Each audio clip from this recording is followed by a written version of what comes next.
तत्त्ववित्तु महाबाहो गुणकर्म विभागयोः गुणागुणेषु वर्तन्त इति मत्वा न सज्जते.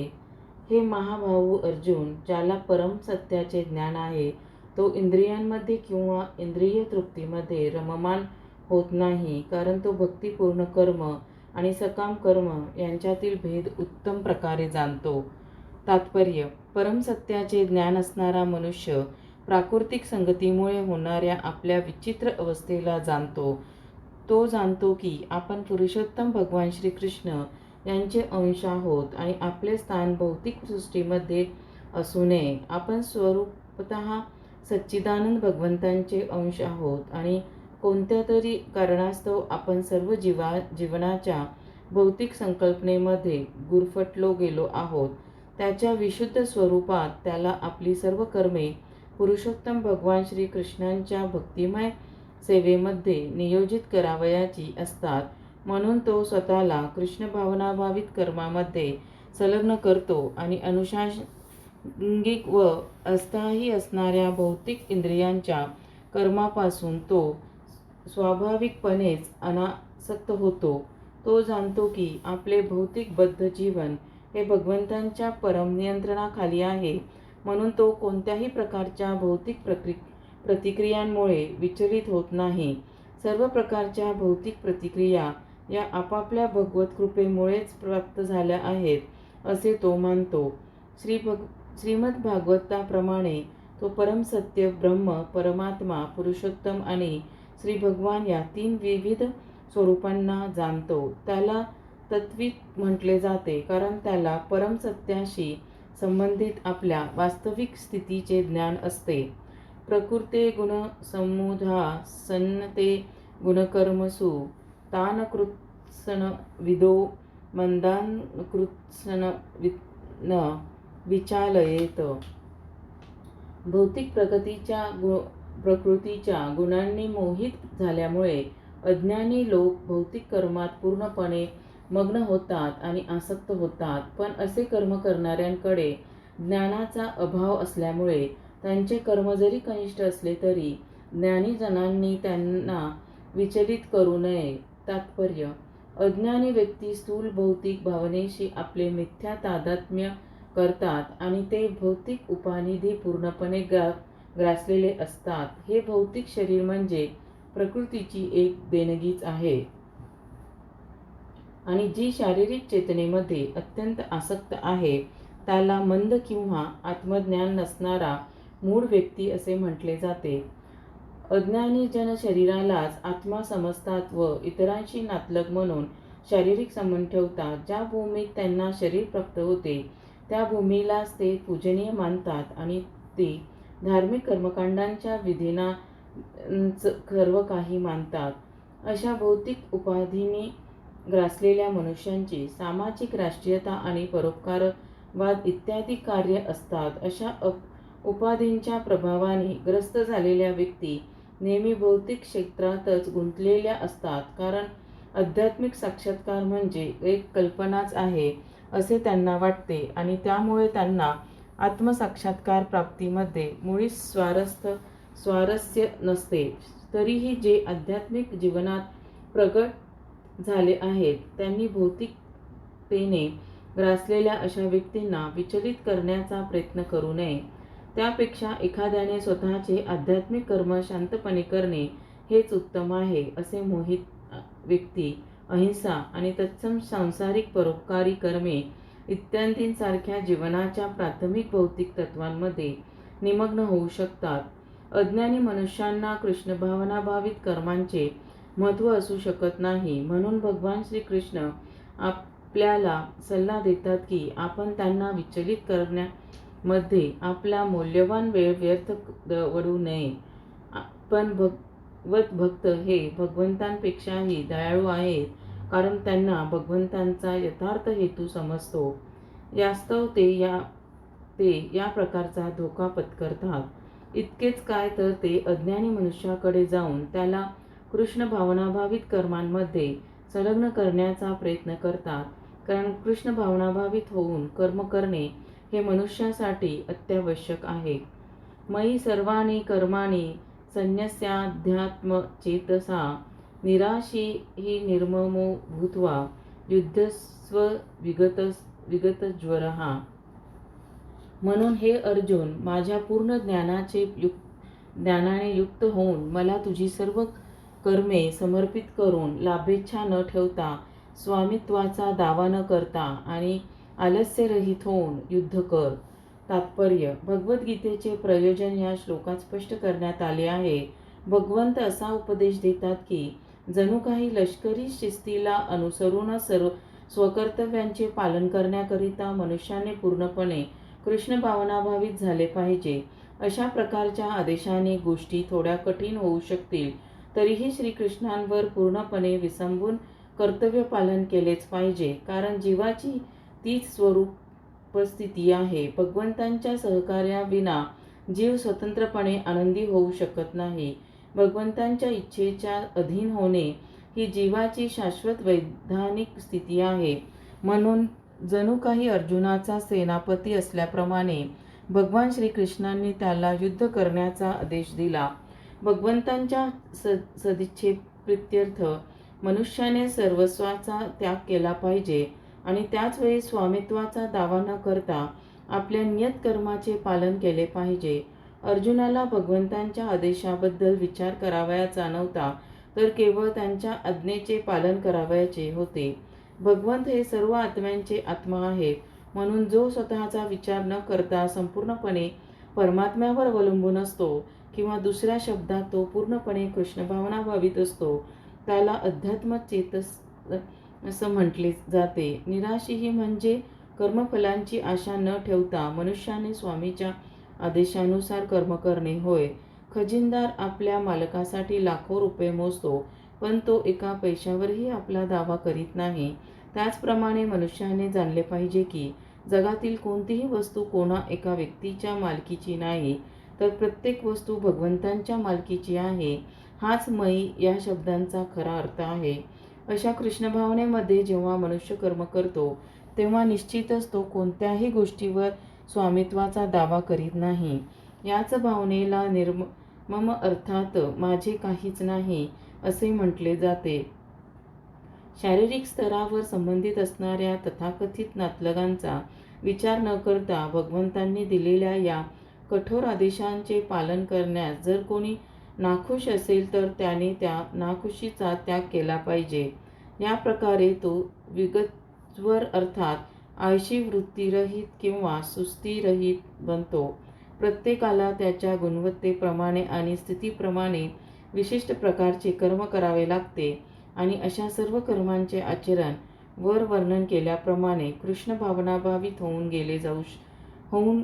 केले जाऊ शकते. यामुळे मनुष्य मोक्ष मार्गावर अग्रेसर होऊ शकतो. ये मे मतमिदं नित्यम अनुतिष्ठन्ति मानवा श्रद्धावन्तो अनसूयतो मुच्यन्ते ते अपि कर्मभिः.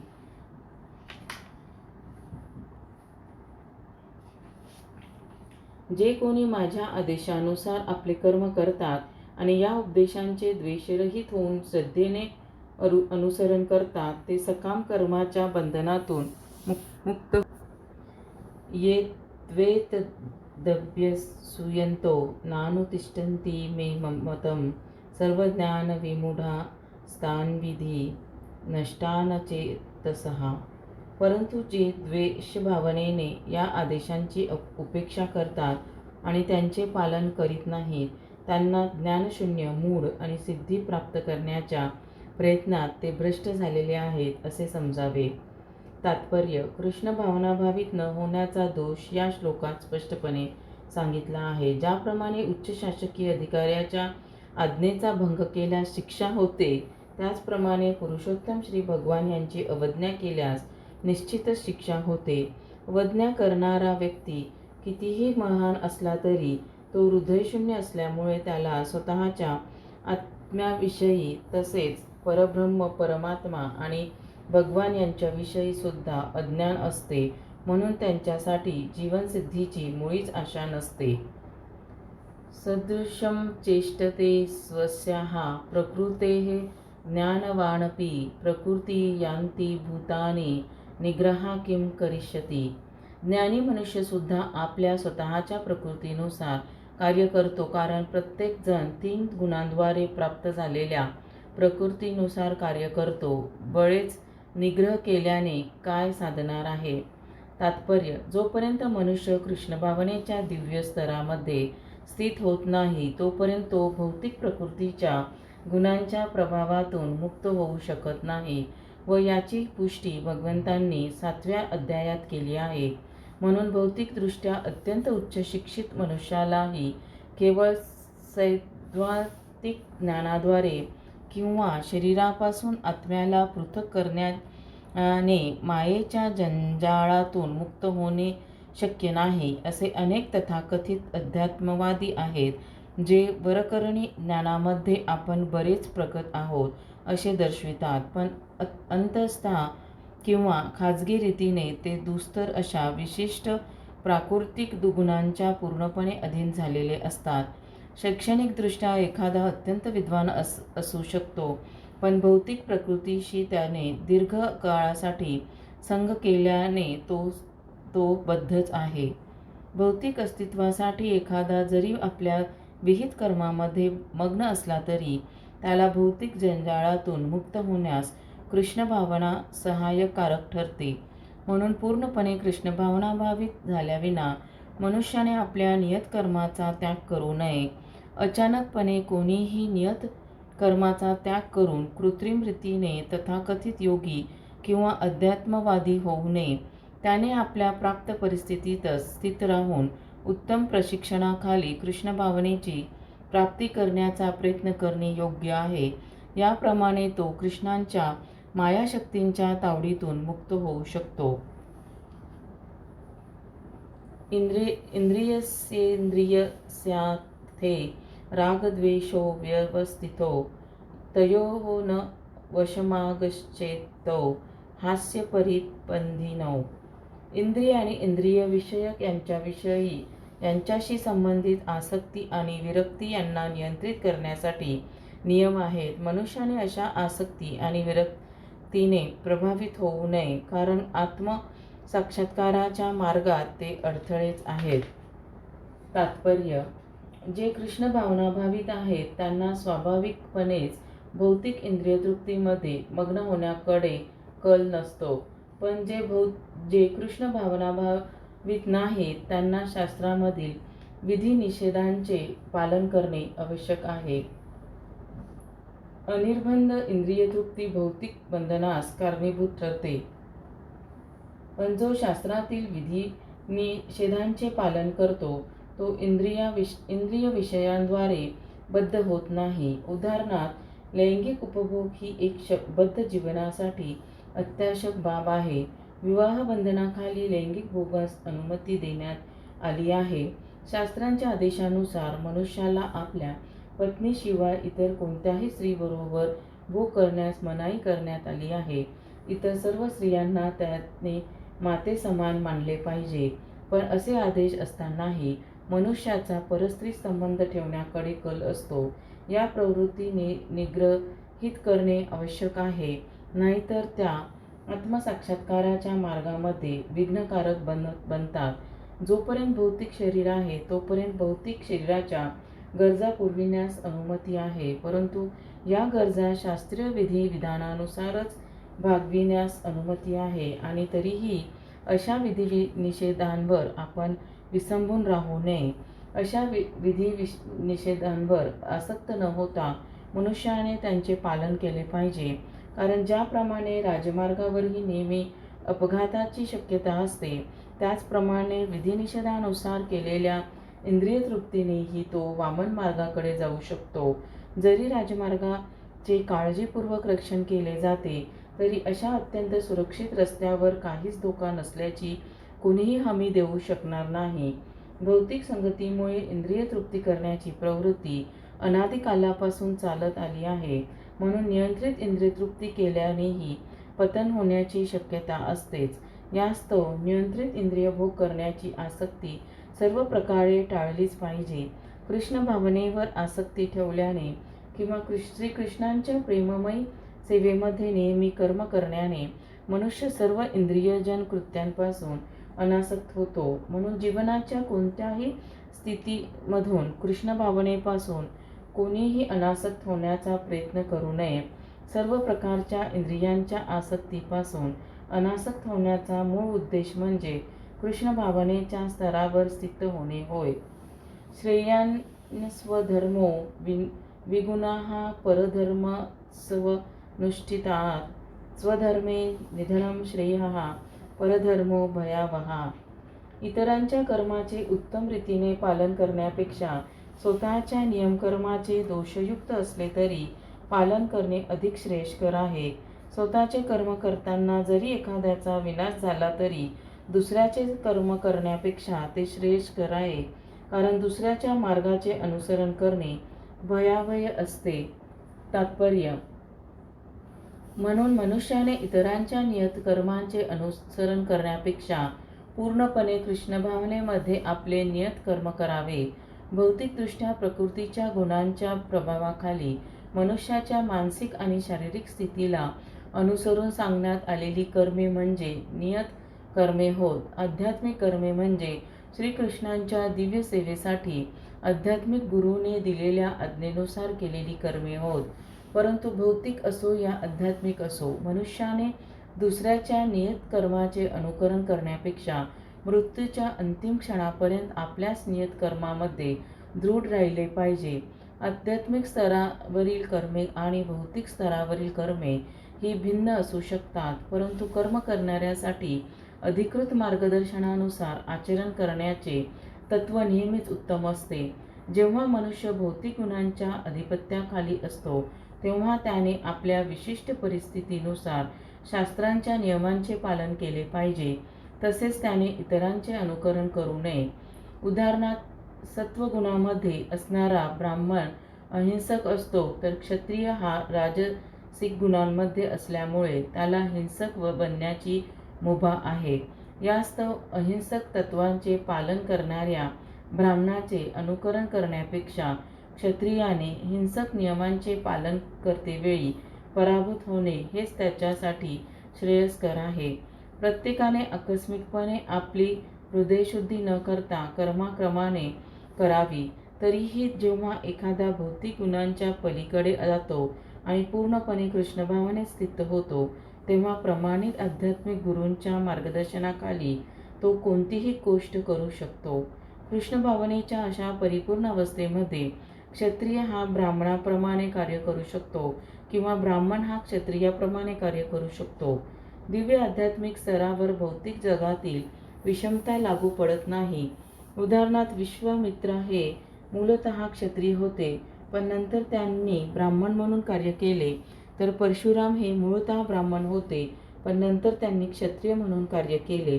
दिव्य स्तरावर स्थित असल्याने ते याप्रमाणे करू शकले. पण जोपर्यंत एखादा भौतिक स्तरावर आहे तोपर्यंत त्याने भौतिक प्रकृतीच्या गुणानुसार कर्म केलेच पाहिजे. त्याचबरोबर त्याला कृष्ण भावनेची पूर्ण जाणीव असणे आवश्यक आहे. अर्जुन उवाच अथ केन प्रयुक्तो अयं पापं चरति पुरुषः अनिच्छनापि वाष्णवेय बलादिव नियोजितः.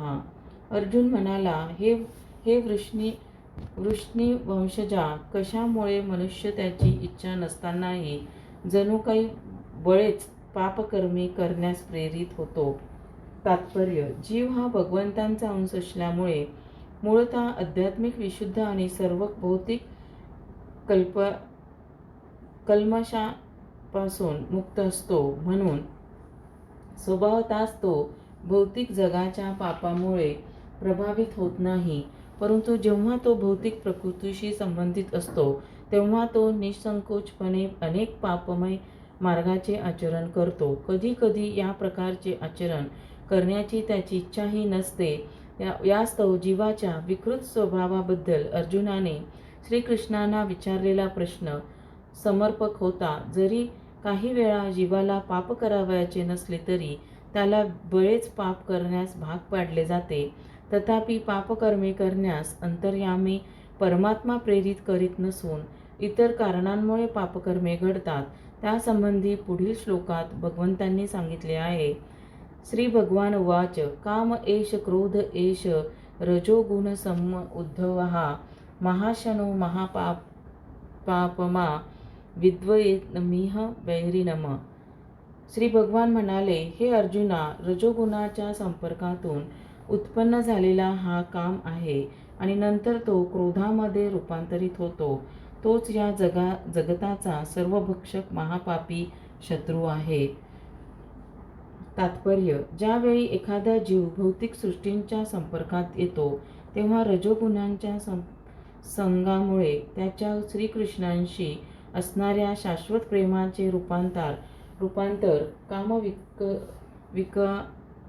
होते. दुसऱ्या शब्दात सांगायचे झाल्यास, ज्याप्रमाणे आंबट चिंचेच्या संपर्कामुळे दुधाचे दह्यामध्ये रूपांतर होते, त्याचप्रमाणे त्याच्या भगवंतांशी असणाऱ्या प्रेमभावनेने रूपांतर कामविकारात होते. नंतर कामाची जेव्हा तृप्ती होत नाही तेव्हा क्रोधामध्ये रूपांतरित होतो. क्रोधाने रूपांतर मोहात होते आणि मोहामुळे भौतिक अस्तित्व चालूच राहते.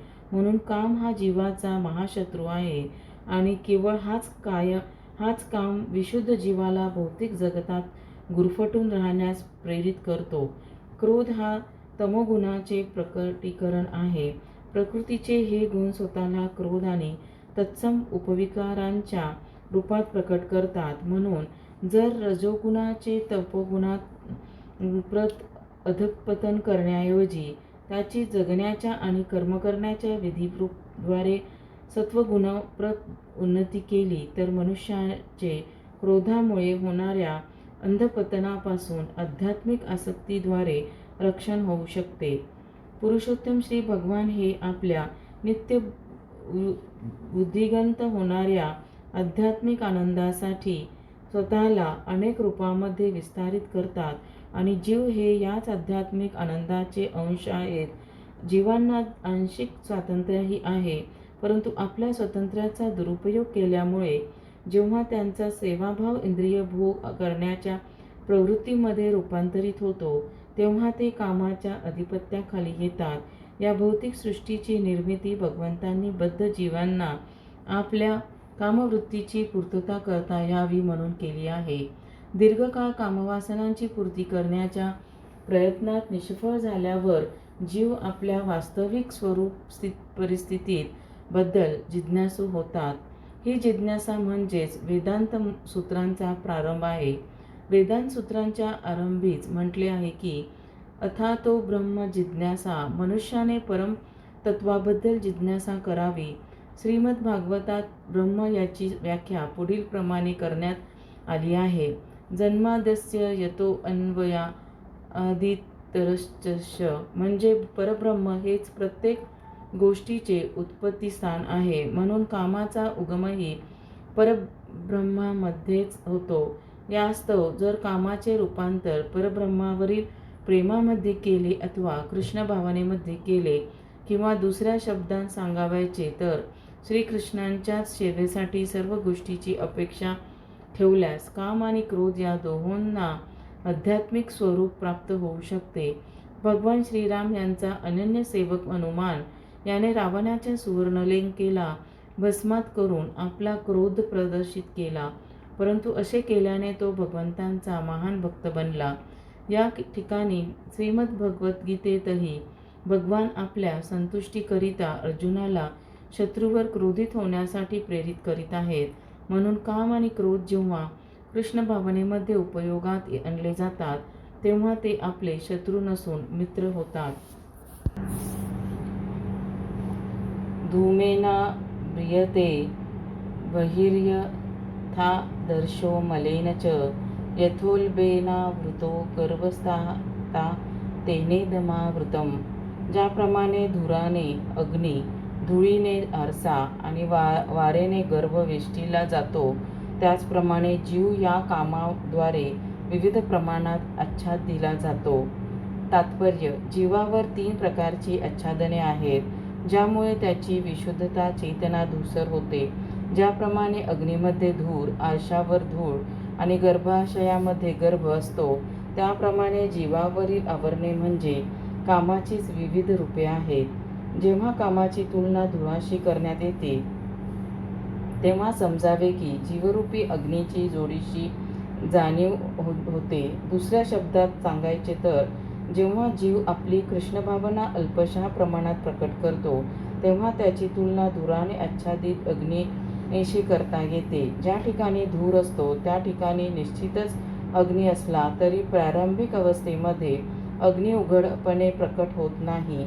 ही अवस्था म्हणजे कृष्णभावनेतील प्रारंभावस्थेप्रमाणे आहे. आरशावरील धूळ मनरूपी आरशावरील अनेक आध्यात्मिक पद्धतींद्वारे स्वच्छता करण्याची प्रक्रिया दर्शविते. यासाठी सर्वोत्तम पद्धती म्हणजे पवित्र हरिनामाचे कीर्तन होय. वारेने आच्छादिलेल्या गर्भाच्या उदाहरणावरून असहाय्य स्थिती दर्शविण्यात आली आहे. कारण गर्भाशयातील मूल इतके असहाय्य असते की त्याला हालचालही करता येत नाही. जीवनाच्या या स्थितीची तुलना वृक्षांशी करता येते. वृक्षसुद्धा जीवच आहेत, पण ते अत्यंत कामप्रवृत्त असल्यामुळे त्यांना जीवनाच्या अशा स्थितीत ठेवण्यात येते की ते जवळजवळ चेतनाशून्यच असतात. आच्छादित आरशाची तुलना पशुपक्ष्यांशी करण्यात आली आहे आणि धुराने आच्छादित अग्नीची तुलना मानवाशी करण्यात आली आहे. मनुष्य जीवनामध्ये आत्मा थोड्या प्रमाणात कृष्ण भावनेची पुनर्जागृती करू शकतो आणि जर त्याने अधिक प्रगती केली तर मनुष्य जीवनातच आध्यात्मिक जीवनरूपी अग्नी प्रज्वलित करता येतो. अग्नीवरील धूर व्यवस्थितपणे हाताळल्यास अग्नी प्रज्वलित करता येतो. म्हणून जीवासाठी भौतिक अस्तित्वाच्या जंजाळातून मुक्त होण्यासाठी मनुष्य जीवन ही एक नामी संधीच आहे. मनुष्य जीवनात योग्य मार्गदर्शनाखाली कृष्णभावनेच्या अनुशीलनाद्वारे मनुष्य आपला शत्रू काम याच्यावर विजय प्राप्त करू शकतो. आवृत्तम ज्ञानमेतेम ज्ञानिनो नित्य वैरिणा कामरूपेण कौन्तेय दुष्पूरेणा नलेन च. याप्रमाणे ज्ञानी जीवाची शुद्ध चेतना त्याच्या कामरूपी नित्य शत्रूद्वारा आच्छादिली जाते. त्या काम कधीच संतुष्ट होत नाही आणि तो अग्नीप्रमाणे जळत असतो. तात्पर्य: मनुस्मृतीत म्हटले आहे की ज्याप्रमाणे इंधनाच्या निरंतर पुरवठ्याने अग्नी विझला जात नाही, त्याचप्रमाणे अमर्यादित इंद्रियतृप्ती केली तरी काम तृप्त होऊ शकत नाही. भौतिक जगतामध्ये सर्व क्रियांचा केंद्रबिंदू मैथुन हाच आहे आणि म्हणून भौतिक जगताला मैथुन्य आगार किंवा संभोग जीवनाची बेडी असे म्हटले जाते. एका सामान्य कारागृहात गुन्हेगारांना गजाआड ठेवण्यात येते, त्याचप्रमाणे भगवंतांच्या नियमांची अवज्ञा करणाऱ्या गुन्हेगारांना मैथुन जीवनाची बेडी घातली जाते. इंद्रिय तृप्तीवर आधारित भौतिक संस्कृतीची प्रगती ही जीवात्म्याच्या भौतिक अस्तित्वाची कालमर्यादा वाढविण्यास कारणीभूत ठरते. म्हणून हा काम म्हणजे अज्ञानाचे प्रतीक आहे आणि या कामामुळेच जीवाला भौतिक जगतात आणि राहणे भाग पडते. जेव्हा मनुष्य इंद्रिय तृप्तीचा भोग घेतो तेव्हा त्याला थोड्याफार सुखाची अनुभूती होत असेल, पण तथाकथित सुखाचा तो अनुभव हा इंद्रिय भोग करणाऱ्याचा परमशत्रू आहे. इंद्रियाणी मनो बुद्धिरस्याधिष्ठानमुच्यते ऐतेः विमोहयस्य ज्ञानम् आवृत्य देहिनम्. इंद्रिय, मन आणि बुद्धी ही या कामाची निवासस्थाने आहेत. यांच्याद्वारे काम आत्म्याच्या शुद्ध ज्ञानाला आच्छादित करतो आणि त्याला मोहित करतो. तात्पर्य: शत्रूने बद्ध जीवाच्या शरीरातील निरनिराळी महत्त्वाची ठिकाणे काबीज केली आहेत. म्हणून ज्या मनुष्याला या शत्रूंवर विजय प्राप्त करावयाचा आहे त्याने शत्रू कोठे सापडेल हे जाणावे. यासाठीच भगवान श्रीकृष्ण शत्रूची ठिकाणे सूचित करीत आहेत. मन हे इंद्रियांच्या सर्व कृतींचे केंद्रबिंदू आहे. जेव्हा आपण इंद्रिय विषयांबद्दल ऐकतो तेव्हा साधारणपणे मन हे इंद्रिय तृप्तीबद्दलच्या सर्व कल्पनांचे आगार बनते व परिणामी मन आणि इंद्रिये कामाची भांडारे बनतात. नंतर बुद्धिविभाग अशा कामप्रवृत्तीचे भांडवल बनतो. बुद्धी ही जीवात्म्यांची अत्यंत निकट वृत्ती आहे. कामुक बुद्धीच आत्म्याला मिथ्या अहंकार प्राप्त करण्यासाठी कामुक प्रवृत्तींशी तसेच मन आणि इंद्रियांशी तादात्म्य करण्यास प्रभावित करते. आत्मा भौतिक इंद्रियांचा भोग करण्याच्या अधीन होतो व चुकीचे त्यातच वास्तविक सुख आहे असे समजतो. चुकीने त्यातच वास्तविक सुख आहे असे समजतो. आत्म्याच्या या मिथ्या तादात्म्याबद्दल श्रीमद भागवतात सुंदर विवेचन करण्यात आले आहे. यस्यात्मबुद्धी कुनपे त्रिधातुके स्वधीः कलत्रादिषु भौम इज्जतिः यतीर्थ बुद्धिः सलिलेन कही चिन्नेषु स एव गोखरः. जो मनुष्य या त्रिधातू निर्मित शरीरालाच आत्मा समजतो, शरीराच्या उपफळांना स्वतःचे नातलग मानतो, आपले जन्मस्थान पूजनीय मानतो आणि दिव्य ज्ञानी पुरुषांना भेटण्याऐवजी केवळ स्नान करण्यासाठीच तीर्थस्थळांची यात्रा करतो, तो एखाद्या गाढवाप्रमाणे किंवा गायीप्रमाणे आहे. तस्मात् तत्त्वमी इंद्रियाण्यादो नियम्य भरतर्षभ पाप्यानं प्रजहिहोनं ज्ञानविज्ञाननाशनम्. म्हणून हे भरतवर्ष अर्जुन, इंद्रियांचे नियमन करून पापाच्या या महान प्रतीकाचा म्हणजे कामचा प्रारंभीच निग्रह कर आणि आत्मसाक्षात्काराच्या ज्ञानाचा विनाश करणाऱ्या या कामाचा वध कर. तात्पर्य: भगवंतांनी अर्जुनाला प्रथमपासूनच इंद्रिय संयमन करण्याचा सल्ला दिला, ज्यामुळे तो महान पापमय शत्रूचा कामाचा निग्रह करू शकेल. हा काम आत्मा साक्षात्काराची तीव्र इच्छा तसेच आत्म्याचे ज्ञान नष्ट करतो. ज्ञान म्हणजे इतर गोष्टीहून भिन्न असणाऱ्या आत्म्याचे ज्ञान किंवा आत्मा म्हणजे शरीर नव्हे हे ज्ञान होय. विज्ञान म्हणजे आत्म्याची स्वरूपस्थिती आणि त्याचा परमात्म्याशी संबंध याचे विशिष्ट ज्ञान होय. याचे वर्णन श्रीमद भागवतात पुढील प्रमाणे करण्यात आले आहे. ज्ञानं परं गुह्यं मे यज्ञज्ञानं संवितं सरहस्यं तदंगच गृहानगदितं मया. आत्मा आणि परमात्मा यांचे ज्ञान अत्यंत गुह्य आणि रहस्यमय आहे. असे ज्ञान आणि विज्ञान त्यांच्या विविध रूपांसहित जर स्वतः भगवंतांनी विवेचन करून सांगितले तरच ते जाणणे शक्य आहे. आत्म्याचे ते सामान्य आणि विशिष्ट ज्ञान श्रीमद भगवद्गीता आपल्याला देते. जीव हे भगवंतांचे अंश आहेत आणि म्हणून त्यांचे स्वरूप केवळ भगवंतांची सेवा हेच आहे. या भावनेला कृष्ण भावना असे म्हटले जाते. म्हणून आयुष्याच्या अगदी आरंभापासूनच कृष्ण भावनेचे शिक्षण घेतले पाहिजे. त्या योगे त्याला पूर्णपणे कृष्ण भावनाभावित होऊन कर्म करता येईल. जीवांसाठी स्वाभाविक असणाऱ्या भगवत प्रेमाचे विकृत स्वरूप म्हणजे काम होय. परंतु जर मनुष्याला अगदी आरंभापासूनच कृष्ण भावनेमध्ये प्रशिक्षित केले तर स्वाभाविक भगवत प्रेमाची अधोगती भौतिक कामामध्ये होणार नाही. जेव्हा भगवत प्रेमाची कामविकारामध्ये अधोगती होते तेव्हा पुन्हा पूर्वस्थितीवर येणे अत्यंत कठीण असते. तरीही कृष्ण भावना इतकी प्रभावशाली आहे की कृष्ण भावनेचा उशिरा प्रारंभ करणाराही भक्तीच्या नियामक तत्वांचे पालन करून भगवत प्रेमी बनू शकतो. म्हणून जीवनाच्या कोणत्याही अवस्थेतून किंवा कृष्ण भावनेचे महत्त्व जाणण्याच्या वेळेपासून मनुष्य कृष्ण भावनेद्वारे अथवा भगवंतांच्या भक्तिपूर्ण सेवेद्वारे इंद्रिय नियमन करण्यास प्रारंभ करू शकतो. याप्रमाणे मनुष्य जीवनाच्या परिपूर्ण अवस्थेमध्ये म्हणजेच भगवत प्रेमामध्ये कामाचे रूपांतर करू शकतो. इंद्रियाणि पराण्याहुरी इंद्रियेभ्यः परं मनः मनस्ततु परा बुद्धियो बुद्धे परस्ततु सहा. कार्य करणारी इंद्रिये जड प्रकृतीपेक्षा श्रेष्ठ आहेत. मन इंद्रियांपेक्षा श्रेष्ठ आहे. बुद्धी मनापेक्षाही श्रेष्ठ आहे आणि तो बुद्धीपेक्षाही श्रेष्ठ आहे.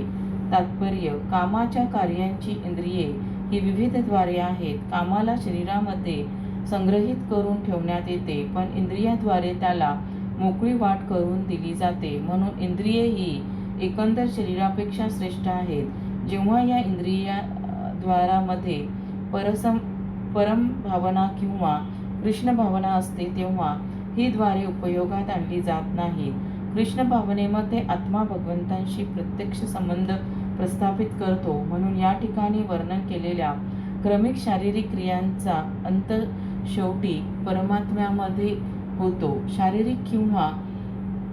शारीरिक क्रिया म्हणजे इंद्रियांची कार्य होत आणि इंद्रियांना थांबविणे म्हणजे सर्व शारीरिक क्रियांना थांबविणे होय. परंतु मन हे सक्रिय असल्या कारणाने जरी शरीर निश्चल आणि विश्रांती घेत असले तरी मन ज्याप्रमाणे स्वप्नामध्ये कार्य करीत असते त्याचप्रमाणे क्रियाशील असते. परंतु मनापेक्षाही श्रेष्ठ बुद्धीचा निश्चय असतो आणि बुद्धीपेक्षाही श्रेष्ठ असा आत्मा आहे. म्हणून जर आत्म्यालाच अप्रत्यक्षपणे भगवंतामध्ये नियुक्त केले तर स्वाभाविकपणेच इतर सर्व कनिष्ठ तत्वे उदाहरणार्थ बुद्धी, मन आणि इंद्रिये ही आपोआपच त्यांच्यामध्ये नियुक्त होतील. कठोपनिषदात याच प्रकारचा श्लोक आहे आणि त्यामध्ये सांगण्यात आले आहे की इंद्रिय भोगाचे विषय हे इंद्रियांपेक्षा श्रेष्ठ आहेत आणि मन हे इंद्रिय विषयापेक्षा श्रेष्ठ आहे. यासाठीच जर मनाला प्रत्यक्षपणे भगवंतांच्या सेवेमध्ये नित्य रममाण केले तर इंद्रियांना इतर ठिकाणी रत होण्याची संधीच असणार नाही. ही मनोवृत्ती पूर्वीच वर्णित करण्यात आली आहे. परमदृष्ट्या निवर्तते. जर मनाला भगवंतांच्या दिव्य सेवेमध्ये निमग्न केले तर ते कनिष्ठ प्रवृत्तीमध्ये निमग्न होण्याची शक्यताच नाही.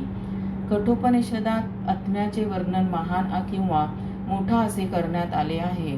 म्हणून आत्मा हा इंद्रिय विषय इंद्रिये, मन आणि बुद्धी या सर्वापेक्षा श्रेष्ठ आहे. यास्तव प्रत्यक्षात आत्म्याची स्वरूपस्थिती जाणल्यास संपूर्ण प्रश्नांचे समाधान होते. बुद्धीद्वारे मनुष्याने आत्म्याची स्वरूपस्थिती जाणली पाहिजे आणि मग मनाला निरंतर कृष्ण भावनेमध्ये निमग्न केले पाहिजे. यामुळे संपूर्ण समस्येचा उलगडा होतो. आध्यात्मिक मार्गातील नवसाधकाला साधारणपणे इंद्रिय विषयांपासून अलिप्त राहण्याचा सल्ला दिला जातो. या व्यतिरिक्त मनुष्याने बुद्धीचा उपयोग करून मन बळकट केले पाहिजे. जर त्याने पूर्णपणे भगवंतांना शरण जाऊन बुद्धीद्वारे आपले मन कृष्ण भावनेमध्ये रममाण केले तर आपोआपच मन बळकट बनते. मग इंद्रिय जरी सर्वांप्रमाणे बलवान असली तरी ती दंतहीन सर्पाप्रमाणे निरुपद्रवी होतात. परंतु जरी आत्मा हा बुद्धी, मन आणि इंद्रियांचाही स्वामी असला तरी कृष्ण भावनेत श्रीकृष्णांच्या संगतीत तो दृढ झाला नाही तर प्रक्षुब्ध मनामुळे त्याचे केव्हाही पतन होण्याची संभावना असते. एवं बुद्धे परम बुद्ध्वा संस्तभ्यात्मानमात्मना जही शत्रू महाबाहो कामरूपम दुरासदम. याप्रमाणे आपण स्वतः भौतिक इंद्रिये, मन आणि बुद्धी यांच्यापेक्षा श्रेष्ठ आहोत असे जाणून हे महाबाहो अर्जुन, मनुष्याने विचारपूर्वक आध्यात्मिक बुद्धीद्वारे कृष्णभावना मनाला स्थिर केले पाहिजे आणि याप्रमाणे आध्यात्मिक शक्तीद्वारे कामरूपी अतृप्त शत्रूवर विजय प्राप्त केला पाहिजे. तात्पर्य: श्रीमद भगवद्गीतेचा हा 3रा अध्याय निश्चितपणे कृष्णभावनेकडे निर्देश देताना सांगतो की मनुष्याने निर्विशेष शून्यवाद हेच अंतिम ध्येय न मानता भगवंतांचा शाश्वत सेवकरूपी स्वतःचे स्वरूप जाणले पाहिजे. जीवनाच्या भौतिक अस्तित्वामध्ये मनुष्य निश्चितपणे कामप्रवृत्ती आणि भौतिक प्रकृतीच्या साधनांवर स्वामित्व गाजविण्याच्या इच्छेने प्रभावित होतो. सर्वांवर स्वामित्व गाजविण्याची आणि इंद्रिय तृप्ती करण्याची इच्छा म्हणजे बद्ध जीवांचा महान शत्रूच आहे. परंतु कृष्ण भावनेच्या बळावर मनुष्य भौतिक इंद्रिये, मन आणि बुद्धी नियंत्रित करू शकतो. आकस्मिकपणे मनुष्य आपल्या कर्तव्याचा आणि विहित कर्माचा त्याग करू शकणार नाही.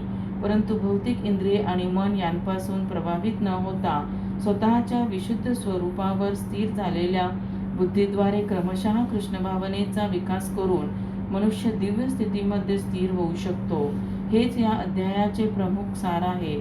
भौतिक जीवनाच्या अपरिपक्व अवस्थेमध्ये तार्किक ज्ञान आणि तथाकथित योग साधनांच्या सहाय्याने इंद्रिय नियमन करण्याचे कृत्रिम प्रयत्न मनुष्याला कधीच आध्यात्मिक जीवनप्राप्तीमध्ये सहाय्यक ठरू शकत नाहीत. श्रेष्ठ बुद्धीद्वारे मनुष्याला कृष्ण भावनेमध्ये प्रशिक्षण मिळणे अत्यावश्यक आहे. या प्रकारे भगवद्गीतेच्या कर्मयोग या 3ऱ्या अध्यायावरील भक्ती वेदांत भाष्य संपन्न.